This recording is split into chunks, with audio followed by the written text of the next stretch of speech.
Welcome to the 1986 heavyweight bout between Mike Tyson and James Tillis in Glens Falls, New York. Let's now join our ringside announcers. And now, here comes 19-year-old Mike Tyson as he emerges from his locker room and comes toward the ring. You will note one of the characteristics which sets Tyson apart. He wears no robe. He wears no socks with his boxing shoes. He says that makes him feel more like a warrior, more like a gladiator as he entered the ring. He'll be 20 years old on June 30, can eclipse Floyd Patterson as the youngest heavyweight champion of all time if he wins the title anytime before May 5, 1988. And there is already discussion behind the scenes in boxing of a possible match between Tyson and WBC heavyweight champ Trevor Berbick as early as December of this year. But first, he must get by this fight against James Quick Tillis. And we'll be back for round one right after this. Back in Glens Falls, New York, as you look at the tale of the tape between these two heavyweights, the significant stat there, both fighters entered the ring somewhat lighter than in their more recent appearances. Tyson, in his last fight against Steve Zowski, was over 220 pounds, today at 215. And Tillis, in his most recent bout with Terrell Biggs on January 25, fought at over 214 pounds. Today he is 207 3/4. The referee is Joe Cortez. There are 3 judges who will score the fight on the round system with supplemental point scoring in case of a draw. 3 knockdown rule is in effect. No standing 8 count. The mandatory 8 count is in effect. Tyson in the black trunks and James Quick Tillis in the white. Customarily, Mike Tyson does not feel his opponents out in round one. He tries to take them out. He tried to take Quick Tillis out with that first punch he threw, and Tillis showed why he may be a little bit different. He moved right out of the way of it, and Mike missed by quite a bit. The key to the fight will be Tyson cutting off the ring and pinning Tillis in corners and on the ropes like he did right there. Quick Tillis is 7 pounds lighter than when he fought Terrell Biggs. That would indicate, the look of him would indicate he's in much better condition. I think the postponement allowed him to get in better condition, will allow him to move more. The question is, how long can he move? His record is he's dangerous early, Jim. Can hurt you with either hand early in a fight, but has always faded and tired badly.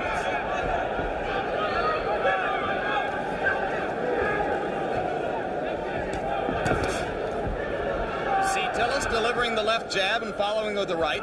He is not running away from Tyson, and Tyson goes to work on the body. Some say that what sets Tyson apart is the intensity and the effect of his attack to the body. It is amazing to see such a young fighter understand so well the importance of body punching. Generally, it takes a veteran to understand that by punching to the body, you can take all that movement away from James Tillis, and that's what Mike Tyson plans to do. You saw Tyson with the left hook splitting Tillis' guard and getting the punch through moments ago as he had Tillis in the corner. Joe Cortez, the referee, the only one of the 3 judges in Las Vegas a few weeks ago who scored the Larry Holmes-Michael Spinks fight in favor of Holmes. That was an excellent right uppercut by Quick Tillis, which is a punch that should be effective against someone who comes in burrowing in like Tyson does. For some reason, Tillis landed. He was so shocked he grabbed.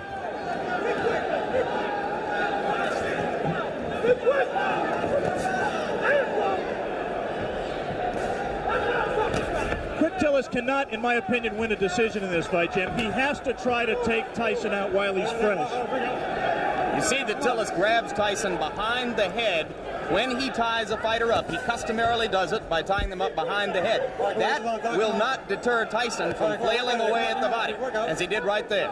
And Joe Cortez, the referee, quite properly did not break the fighters because Tyson's hands were not tied up.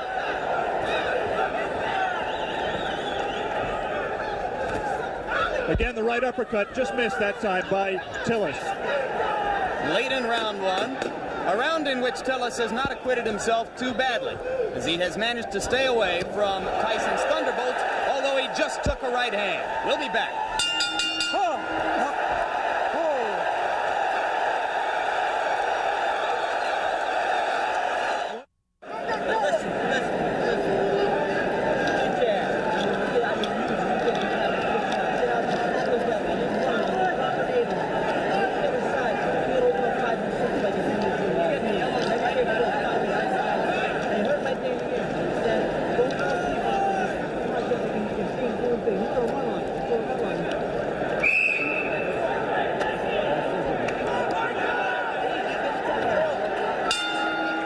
bring you back for round two, and you hear the bell. As you saw before we went away, Tyson did land one punch after the bell had sounded to end round one.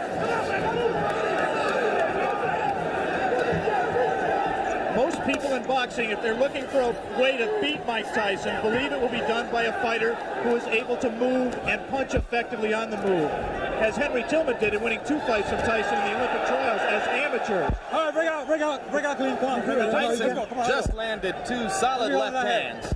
The difference, obviously, is here Mike Tyson has 10 rounds to wear down his opponent. He had to go all out in the 3 rounds amateur limit. Lost to Tillman in the Olympic trials. Right hand lands flush on the cheek of Quick Tillis, but that was an extended right hand. He was not in close enough to do maximum damage. Yeah, but he's not letting go of Mike Tyson. He might be shaking his hand, which generally means that he was hurt by the punch, even though it was, as you say, extended.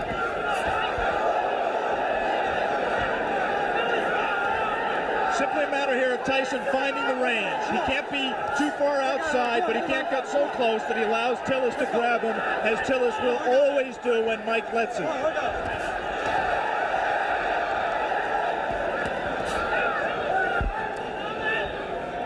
Tyson can be hit.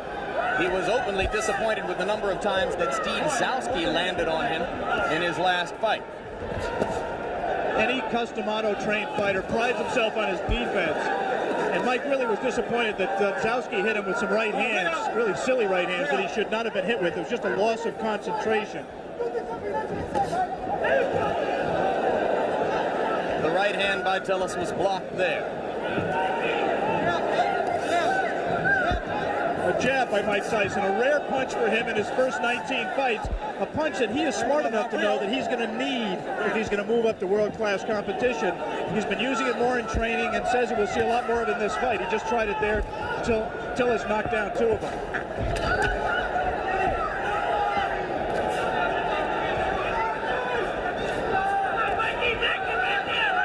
Good head movement by Tyson coming in. For the moment, Tyson is not nearly as busy as he has been in some of his previous fights against much lesser opponents. No doubt a sign of the respect that he must have for a fighter of Tillis' experience. There's the punch that, in my opinion, is going to win the fight for Tyson. It's that right hand to the body. He won't knock Tillis out with it, but he will wear him down and bring his hands down so he can land punches to the head. He got him with the left. And you saw Tillis staggering backward momentarily. Not seriously hurt, but Tyson has begun to break through the guard around the face. And there's a right hand as Tyson continues to land and round 2 ends. Okay.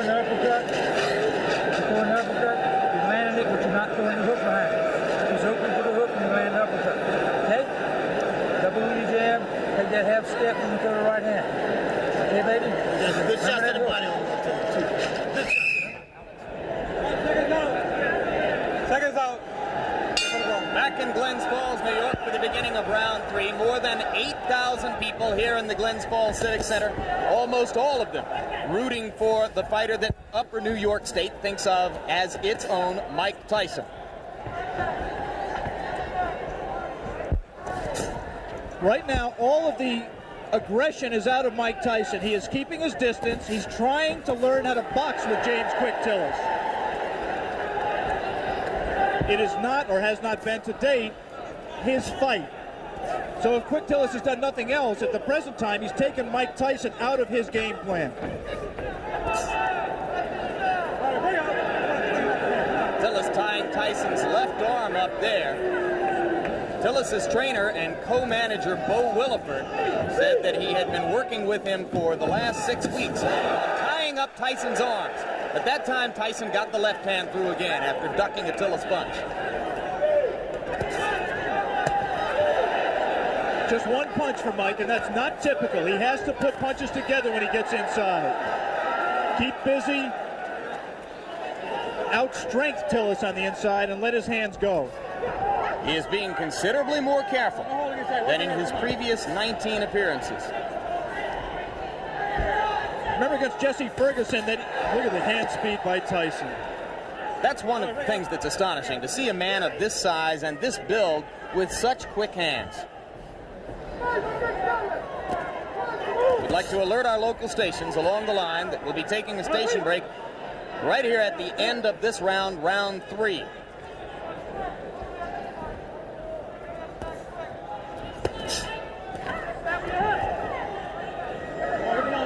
I was saying in the fight against Jesse Ferguson, Ferguson fought a negative fight, fought to survive for the most part.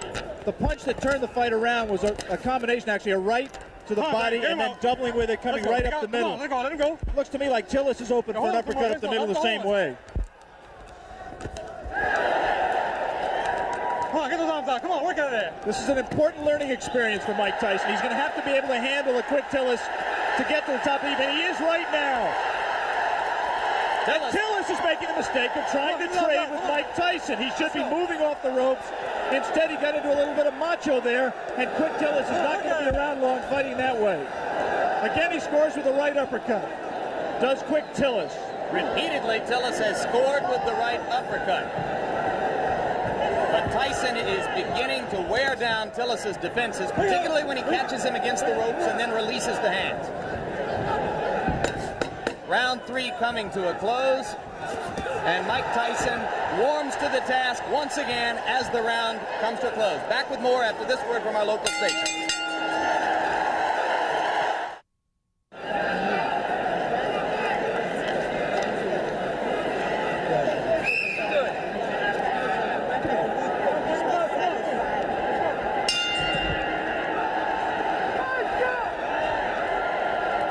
Beginning of round 4, Jim Lampley with Alex Wallow in Glens Falls, New York. If you are scoring in rounds, as they do here in New York State, I had the first round even and have given rounds 2 and 3 to Mike Tyson. Right hand lands on the point of the chin, but he didn't get all of it. And a good left hook by James Tillis. And again, inexplicably, quick Tillis grabs after he scores the best punch he scored in a couple of rounds. You should put punches together, punch in combination, and he might give Mike Tyson more trouble than he wants.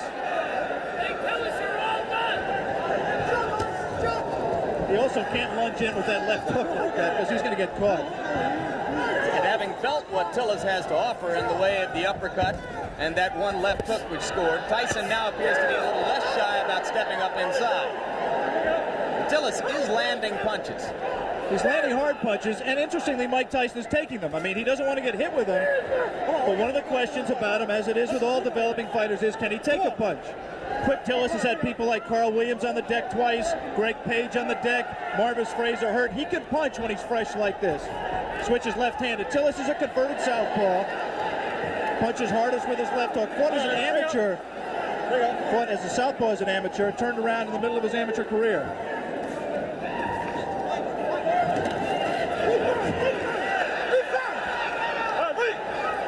Both of those left hooks miss slightly for Tyson.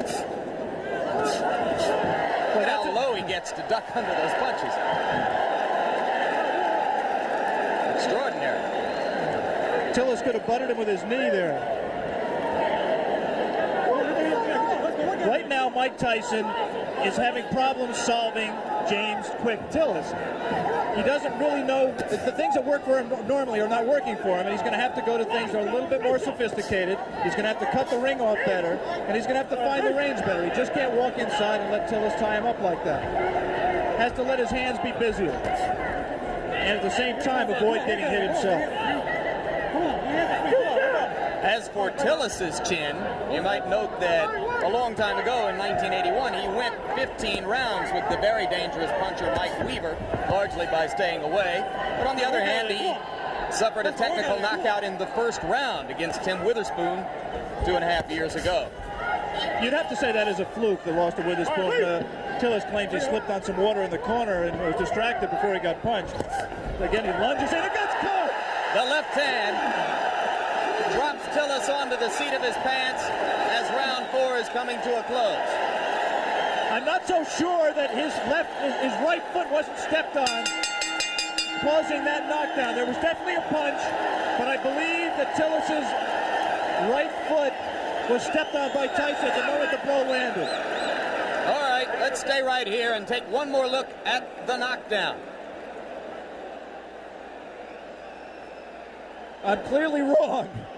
That was just a clean punch. He was off balance. We said that Tillis could not lunge in with the left hook. He lunges in with the left hook. Tyson very cleverly slips it, comes back in a punching position and lands a left hook. That was not the full power of Mike Tyson, but Tillis had lunged, was off balance, and he was able to drop him. Let me repeat that there was no tripping involved. It was a clean punch. There is the Tyson corner. You see Kevin Rooney in the year of Tyson, another custom auto-trained fighter.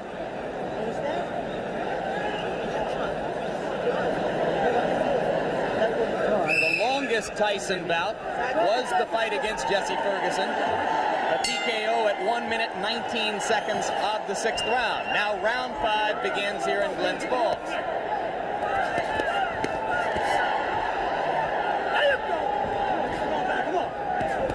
Tillis still willing to trade leather with Tyson.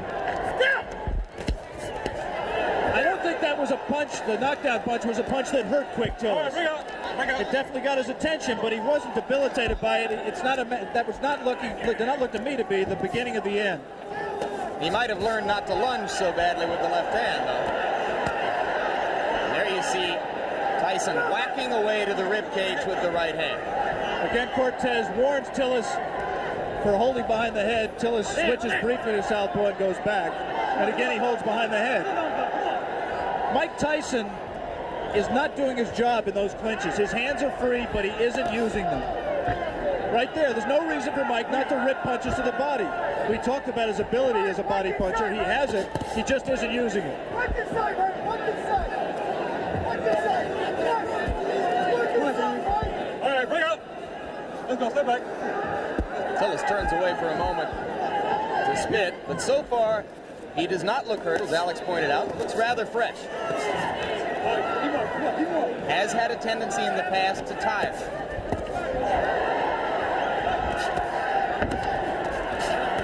This is not a good round so far for Tyson, who is missing more punches than he lands.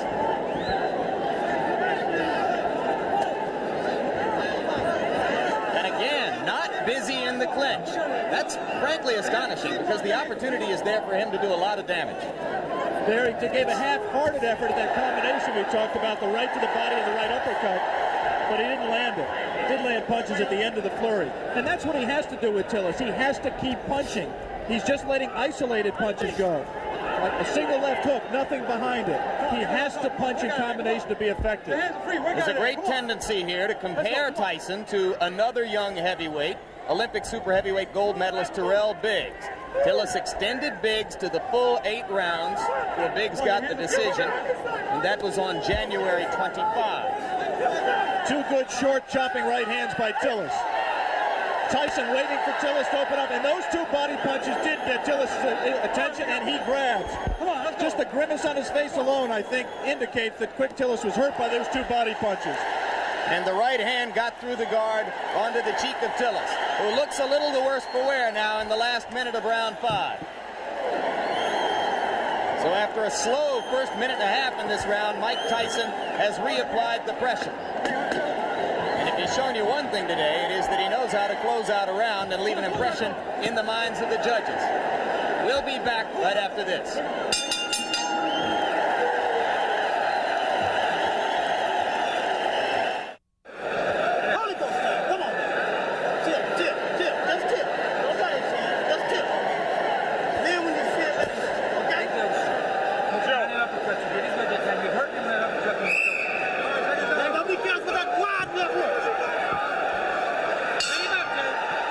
back for round 6.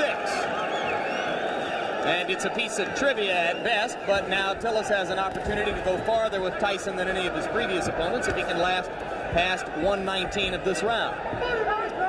Well, I think if Mike continues to fight this way, Tillis has the chance to break the knockout string. He's got to be busier. Tillis does have a tendency to tire very badly in late rounds. He was exhausted at the end of his 8-round fight with Tyrell Biggs, and this is a 10-round fight. But Mike Tyson has to throw punches that mean something and throw them in combination. Those are just arm punches. There's nothing on those punches. He's just count the number of effective punches that Mike is letting go. And they're very few. Let's go. He's just trailing Tillis around the ring. Not cutting it off effectively. Come on, work on it. Come on, work on it. Allowing himself to get tied up, accepting clinches. Now the crowd begins to implore Tyson to give them something a little bit more exciting than what he has demonstrated here. And now it becomes clear that Tillis will last longer than anyone else has, as we have just passed the point at which Jesse Ferguson was bid to stop by Luis Rivera in Troy, New York, a couple of months ago. That punch missed, despite the crowd reaction.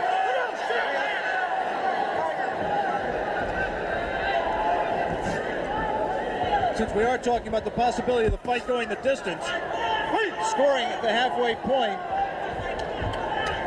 I've given Tyson 3 rounds, Tillis 1 round, and 1 round even. I did not score the 4th round, which is the round in which a knockdown, a 10-8 round for Tyson. I only gave it a 10-9 round for Tyson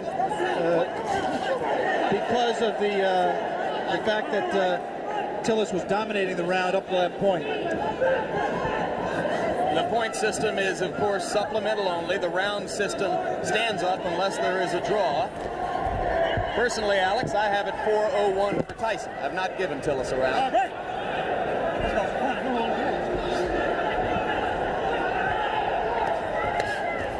are 2 ways of looking at what Mike is doing. One way is to say that he's pacing himself, he's waiting for the opening. The other way is to say that he's getting frustrated and getting taken out of his fight. There was moments ago a brief combination to the body of the kind of rapid-fire punching that you expect from Tyson, but that was one of a very few times, perhaps the only time in the bout when we've seen it. But again, he comes on at the end of the round. We are all the way through round 6. Mike Tyson and James Tillis will be back. We're back, and for the first time in a professional career which began 13 months ago, Mike Tyson enters round 7. Another heavyweight. Tyson with the lead in the fight to this point over James Quick Tillis, but fighting a curiously docile fight so far. Not nearly as busy or as aggressive as we've seen him in his 19 previous outings, which resulted in 19 knockouts. He almost looks right here like he's waiting for Tillis to make the fight, to come to him. In case you've just joined us, it is Tillis, the fighting cowboy from Tulsa, Oklahoma, in the white trunks, Tyson in the black. Tyson co-managed by Jim Jacobs and Bill Caton. Tillis co-managed by Bo Williford and Gary Bentley. One curious thing that we learned before the fight about Tillis' condition, we said he's always tired late. Bo Williford and Gary Bentley found out after the Biggs fight, through the doctor's examination, that James Tillis has a number of allergies. Among them, allergic to milk, citrus, and wheat, which could make things difficult for a fighter who, on the day of a fight, eats wheat cakes, drinks milk, and orange juice. Let go, come on, let go, James. We have to assume that that was not his pre-fight meal today.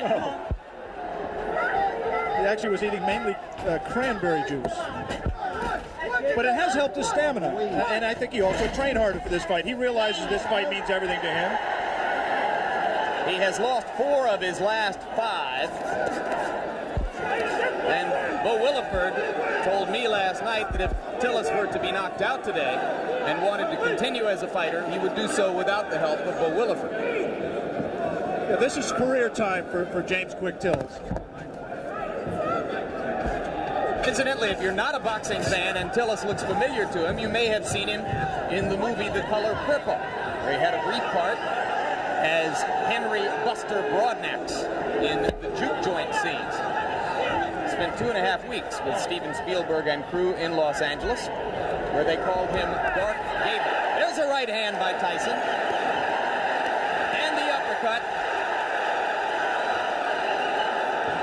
Tillis is not noticeably hurt by that punch.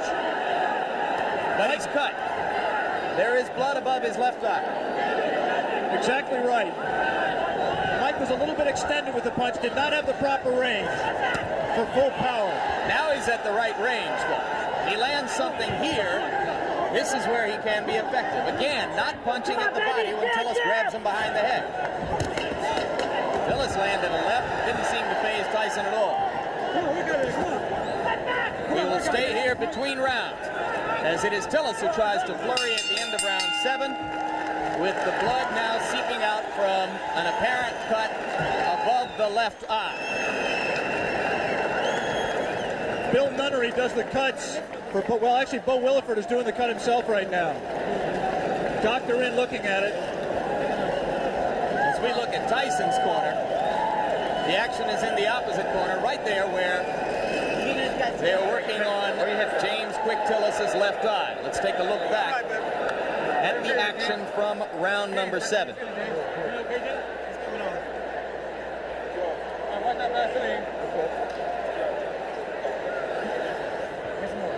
You see what Tyson did there. He scored the right hand to the body, missed with the right uppercut that we thought he could land if he kept throwing it, but continued to punch.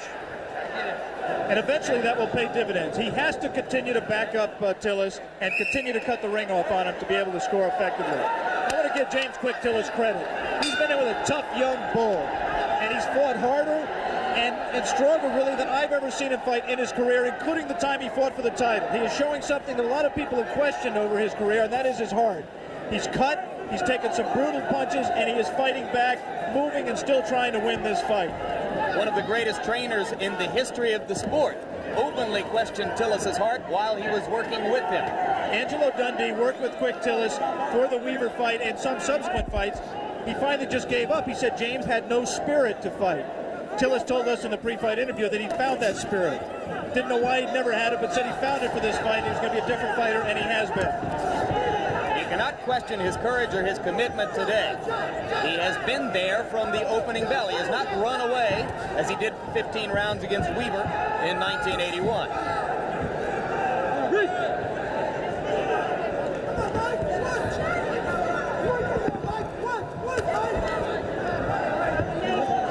Tyson looped that right hand, and you have to wonder if perhaps Tyson is getting a bit anxious. We are into round 8. The knockout string has been a prominent part of the marketing and publicity which has surrounded Tyson's rise. It won't be quite the same if he's 20-0 with 19 knockouts. There's no question that up till now, if the fight continues this way and goes to a decision, Tyson, in my opinion, will win the decision, but the Mike Tyson mystique will suffer.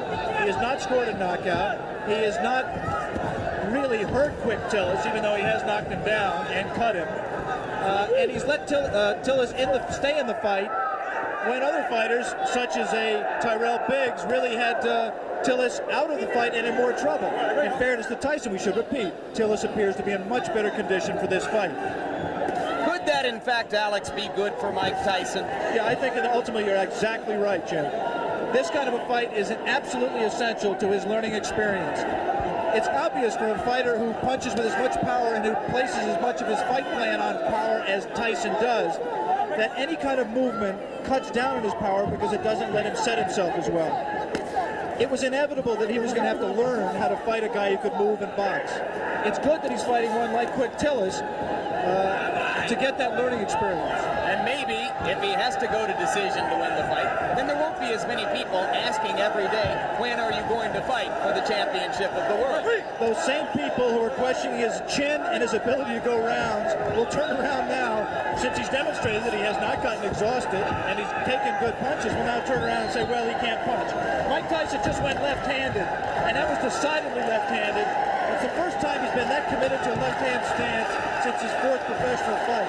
It means he's a little bit confused, a little bit frustrated, and he's willing to try anything new right now.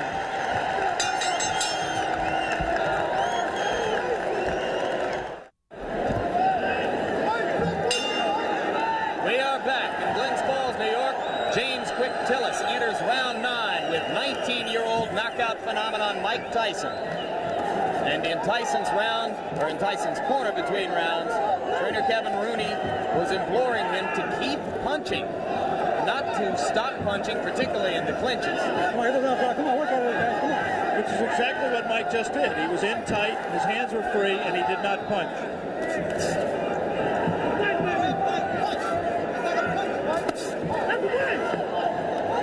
This Mike Tyson looks very much like the Mike Tyson who lost 2 close decisions to Henry Tillman in the heavyweight trials for the Olympic Games in 1984. He is confused by the movement.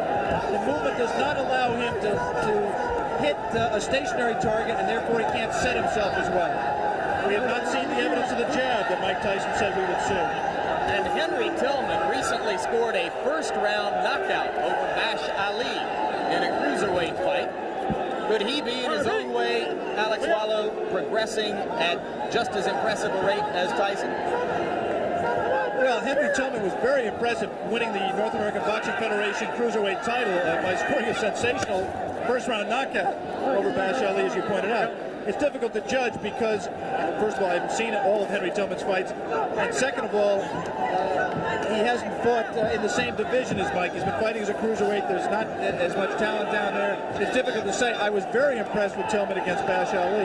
He will be inevitably a future opponent of Mike Tyson, as will Terrell Biggs and a number of other these young heavyweight prospects. Coming up immediately after this fight, our coverage of the Kentucky Derby, beginning of ABC Sports' run through the Triple Crown this spring. Right now we are in round 9. Mike Tyson well ahead in the scoring, or so we would judge it, against James Tillis, but looking for a knockout to keep his 19 knockout string alive. I'm not sure he is looking for a knockout, Jim. He certainly isn't fighting like someone who is. It's possible that, number one, he doesn't know how to knock Tillis out. Tillis has presented a problem to him in terms of power punching that he can't solve. But secondly, it's also possible that Mike Tyson is interested in how he is going to react to fighting rounds. He's heard all the doubters say he can't go 10 rounds or 15 rounds, and maybe he's in the back of his mind trying to find out exactly how he is going to respond in that kind of a fight that he is in no danger, in my opinion, of losing. Maybe in the front of his mind. 22 seconds remaining in round 9. More and more it looks as though Tillis is going to be able to go the distance. And Tyson again is not busy during the clinches when his hands are free and he has a chance to punch. Landed a right hand on Tillis' nose, but again from a long enough distance that it didn't damage Tillis. We have gotten to the end of round 9. We'll be back for the closer after this. We are back in Glens Falls, New York, round 10. The crowd tries to liven itself up, try to provide some encouragement to Mike Tyson. Most of them have come here today hoping to see a knockout and, frankly, expecting to see a knockout. Tyson tries to deliver with the right hand and steps in and throws the left. Tillis again ties him up.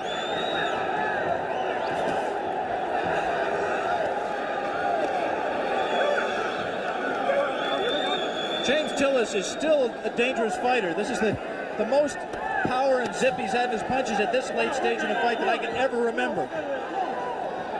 Tyson knows it, and I just don't think he's going to take any unnecessary chances. You can be sure he wants to keep the knockout string alive. But he also is just not going to take any unnecessary chances. He wants to win a decision, win a fight.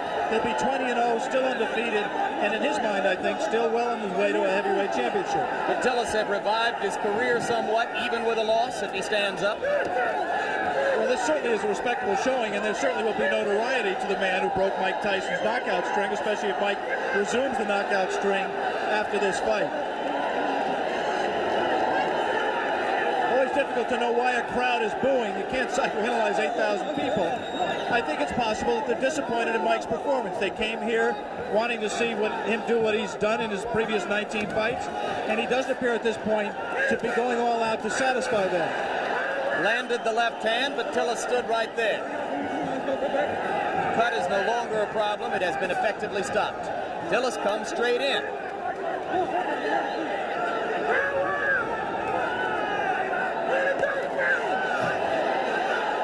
And now Tyson, one of the few times we've ever seen him swinging wildly. Good left hand. Tillis is still there. Come on,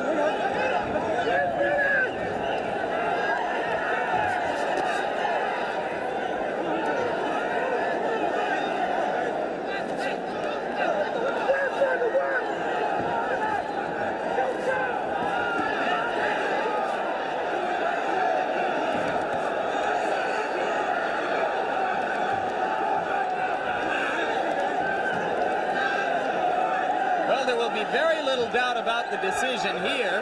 The scoring might be slightly different in Tulsa, Oklahoma. Tillis continues to give a good account of himself. And backs Mike Tyson up onto the ropes, which is a first. A little of Tyson's own medicine. It will be interesting to see how Mike reacts to this. Closing with a flurry. The bell is going to sound.